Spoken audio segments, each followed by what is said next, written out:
Міне саған көрсетейін, бір жігіт сұрапты ғой, скоростарын. Міне бірден 10-ға дейін ғой. Бұл бірді көп қолданбайсың бұны. Например, екіні енді груженный қолданасың.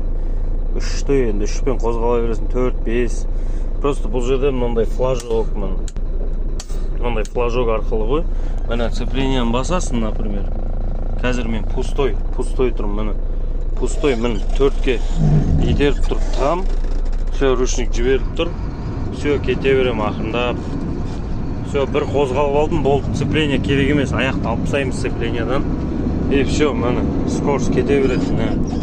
5, міне басып тұрған жоқпын сцепленияны. Все, 5. Все, мына флажокты былай көтереміз. Все, міне 6. Міне 6-ға кетті.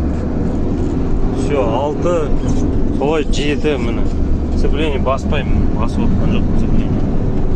Осылай кете бересің ғой. Все, груженный 2-мен қозғаласың. 3-пен, 2-мен жүктің ауырлығына байланысты.